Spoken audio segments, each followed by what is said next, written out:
a maior zebra da história das Copas.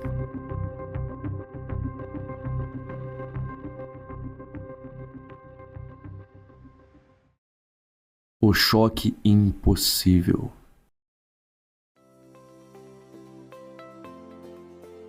Imagine o seguinte cenário: a melhor seleção do mundo, recheada de profissionais lendários e inventores do futebol moderno, enfrenta um catado de amadores que nunca jogaram juntos. O resultado óbvio seria uma goleada histórica, certo? Bom, em 29 de junho de 1950, na Copa do Mundo do Brasil, o óbvio foi jogado na lixeira. Esta é a história de como um lavador de pratos do Haiti, um motorista de furgão fúnebre e um professor de escola derrotaram o império do futebol. E como os jornais em Londres acharam que o resultado era um erro de digitação. Os reis versus os ninguém. Para entender o tamanho do absurdo, precisamos olhar para os dois lados. A Inglaterra passara décadas ignorando a Copa do Mundo. Eles se consideravam bons demais para o torneio. Em 1950, finalmente decidiram participar para mostrar quem mandava. Eles vinham de uma sequência de vitórias esmagadoras na Europa. Tinham astros como Stanley Matthews e Wilf Mannion. Eles eram os reis do futebol no momento. Do outro lado, os Estados Unidos. O futebol por lá era um esporte totalmente amador. Para montar o time que viajaria ao Brasil, a Federação Americana fez testes de última hora. O elenco final contava com Frank Borg, que dirigia o carro fúnebre da empresa da família, Walter Barr, um professor de escola pública, e Joe Gaetens, eu acho que eu falei certo, um jovem imigrante do Haiti que ganhava vida lavando pratos em um restaurante de Nova York. Eles se reuniram, pegaram um avião para o Brasil e tiveram apenas um único treino juntos antes do torneio começar. O milagre em Belo Horizonte. O palco foi o acanhado Estádio Independência, em Belo Horizonte. Os jornais locais e os torcedores brasileiros sabiam que a Inglaterra era uma máquina, mas os mineiros decidiram adotar os americanos como os azarões da tarde. O jogo começa, e como esperado, a Inglaterra amassa. Eles acertam a trave nos primeiros minutos. O goleiro funerário, Frank Borg, faz milagres, tirando bolas com o pé com a ponta dos dedos. Parecia uma questão de tempo para a goleada começar. Até que chegamos aos 37 minutos do primeiro tempo.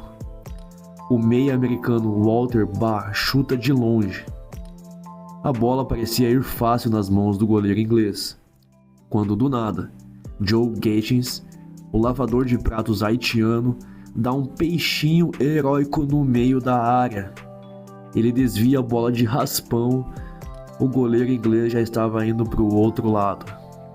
Resultado: rede, gol dos Estados Unidos. O estádio em Belo Horizonte veio abaixo. No segundo tempo, a Inglaterra desesperou-se. Pressionaram com tudo o que tinham. Houve bola salva em cima da linha, reclamação de pênalti, mas o placar não se mexeu. Fim de jogo: Estados Unidos 1 e Inglaterra 0. Os torcedores brasileiros invadiram o campo e carregaram Gaetens nos braços como um herói nacional. O mito do erro de digitação. E a história não acaba ali no jogo. A história fica ainda melhor quando atravessa o Oceano Atlântico. Naquela época, a comunicação era feita por telégrafo. Quando a mensagem com o resultado Inglaterra 0, Estados Unidos 1 chegou às redações dos jornais em Londres, os editores simplesmente se recusaram a acreditar. A história conta que vários editores pensaram: "Isso é um óbvio erro de digitação do operador do telégrafo. O digitador esqueceu o número 1 na frente do 0 da Inglaterra." Afinal, O lógico era Inglaterra 10, Estados Unidos 1.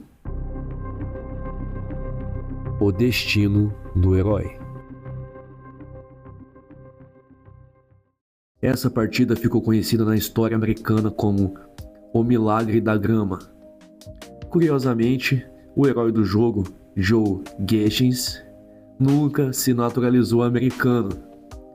Ele jogou aquela Copa por uma brecha nas regras da época, porque tinha declarado a intenção de se naturalizar, mas acabou voltando para o Haiti anos depois, onde teve um fim trágico e misterioso devido à situação política do país na década de 1960.